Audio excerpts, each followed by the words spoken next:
दिल्ली के पश्चिमी जिले के पंजाबी बाग थाना क्षेत्र में जिस युवक को एक परिवार वालों ने बेटे की तरह भरोसा कर उसे नौकरी पर रखा था, उसी ने इस भरोसे को तोड़ते हुए अपने साथियों शिवम और जतिन के साथ मिलकर पूरे घर को लूट लिया। एक बुजुर्ग बीमार की देखरेख के लिए महज 15 दिन पहले काम पर रखे गए ध्रुव ने घर की अंदरूनी जानकारी हासिल की और मौके का फायदा उठाकर 40 लाख रुपए की चोरी कर ली। यह मामला सामने आने के बाद इलाके में चर्चा का विषय बना हुआ है कि किस तरह इंसानियत और भरोसे का फायदा उठाकर घर के अंदर से ही इतनी बड़ी रकम को चुरा लिया गया। पुलिस ने बड़ी कार्रवाई इस मामले में की है। पुलिस के मुताबिक 29 नवंबर को घर से एक बड़ी रकम गायब होने की शिकायत मिली। इसके बाद 30 नवंबर को बीएनएस की तमाम धाराओं के तहत मामला दर्ज किया गया। एफआईआर दर्ज होने के बाद पुलिस ने आसपास के सीसीटीवी कैमरों को खंगालना शुरू किया। शुरुआत में ध्रुव नाम का ये युवक घर से खाली हाथ निकलते हुए देखा गया, जिससे मामला थोड़ा और उलझ गया। लेकिन जब पुलिस ने आसपास के कई और सीसीटीवी फुटेज देखे तो सच्चाई सामने आने लगी। पुलिस ने देखा कि ध्रुव नाम का ये युवक अपने दो साथियों जतिन और शिवम के साथ घूमता हुआ नजर आ रहा है। एक वीडियो ऐसा सामने आया जिसमें शिवम के हाथ में एक काले रंग का बैग था, जो कि इस ध्रुव नाम के इनके नौकर का दोस्त था। इसी बीच तीनों आरोपियों के मोबाइल फोन अचानक बंद हो गए और वो दिल्ली से भी फरार हो गए। पुलिस ने दिल्ली में कई जगह छापेमारी की, लेकिन शुरुआत में उनका कोई सुराग नहीं मिला। इसके बाद टेक्निकल सर्वेलेंस और कॉल डिटेल रिकॉर्ड की मदद से पता चला कि आरोपी दिल्ली छोड़कर जम्मू कश्मीर चले गए। लगातार दबाव के चलते ध्रुव और जतिन ने आखिरकार कोर्ट में सरेंडर कर दिया। पूछताछ में यह बात पता चली है कि तीनों आरोपी एक ही ट्रैवल एजेंसी का इस्तेमाल करते थे। इसी दौरान जानकारी ये भी मिली कि शिवम ने हिमाचल प्रदेश जाने के लिए एक कैब भी बुक कर ली थी। पुलिस ने कैब ड्राइवर से संपर्क किया और उसके बताए गए ठिकाने पर पहुंचकर शिवम को एक होटल से हिरासत में ले लिया।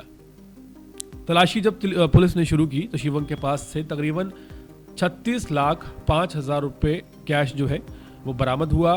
ब्रांडेड जूते और कपड़े बरामद हुए। पुलिस ने सारा सामान जब्त कर आरोपी को कोर्ट में पेश किया, जहां से उसे न्यायिक हिरासत में भेज दिया गया है। फिलहाल पुलिस बाकी की रकम की बरामदगी और लोगों की जो भूमिका है उस पर जांच कर रही है। चोरी की इस वारदात ने उस भरोसे पर एक बड़ा सवाल खड़ा कर दिया है जो लोग अपने घरों में नौकर रखते समय किसी अनजान व्यक्ति पर कर लेते हैं। एक बुजुर्ग व्यक्ति की देखभाल के नाम पर घर में रखा गया नौकर परिवार के सबसे नजदीकी लोगों के पास उसकी पहुंच होती है। घर की दिनचर्या, पैसे की जगह, परिवार की मजबूरियां, ये सब वो समझ जाता है। जिस व्यक्ति को सुरक्षा और सेवा का जिम्मा दिया गया, उसी ने एक मौके का फायदा उठाकर 40 लाख रुपए नगद पर हाथ साफ कर लिया। यह मामला सिर्फ एक चोरी का नहीं है, बल्कि उस टूटे हुए विश्वास का भी है जिसमें लोग बिना पूरी जांच पड़ताल के लिए अपने घर और परिवार की जिम्मेदारी किसी और के हवाले कर देते हैं और बाद में वही भरोसा उनके लिए सबसे बड़ा नुकसान और उनकी सबसे बड़ी गलती साबित होती है।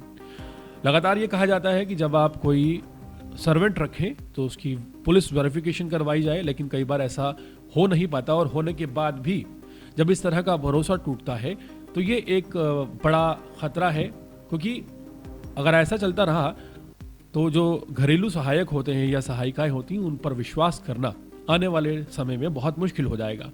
और इस तरह दिल्ली पुलिस ने कार्रवाई करते हुए 40 लाख रुपए में से तकरीबन 36 लाख रुपए की जो नकदी है वो बरामद कर ली है और ये एक बड़ी सफलता है पुलिस टीम के लिए और उस परिवार के लिए भी एक संतोषजनक खबर है जिसके घर से जिस युवक पर उन्होंने बेटे की तरह भरोसा किया उसी ने 40 लाख रुपए पर हाथ साफ कर लिया था।